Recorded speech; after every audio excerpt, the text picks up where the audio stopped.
এখন রয়েছি চাকলা ধামে। এটা হচ্ছে বদর চাকলা ধাম। তো নতুন কিছু তথ্য আমাদেরকে দিয়ে দিই। এই যে বিল্ডিংটা কিন্তু নতুন হয়েছে, এটা কিন্তু নতুন হয়েছে। এখানে থাকার ব্যবস্থা রয়েছে, আপনারা চাইলে 2 রাত্রি 1 রাত্রি যে কোনো দিন থেকে এবং সন্ধ্যা আরতি দেখে যেতে পারবেন। তো এখানে থাকার রুম রেন্ট রয়েছে 500 টাকা থেকে শুরু আছে এবং এসি রুম রয়েছে 1000 থেকে 1200 টাকা।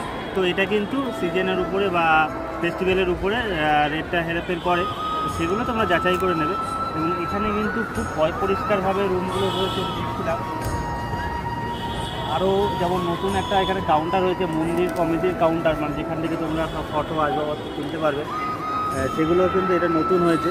আর এই যে গাছটা দেখো, এখানে কী পরিমাণে মুকুল রয়েছে, মানে গাছের পাতার থেকে বেশি মুকুল রয়েছে। এখানে যখন আম হবে প্রচুর পরিমাণে কিন্তু আম হবে এখানে, এগুলো সব কলমের গাছ রয়েছে।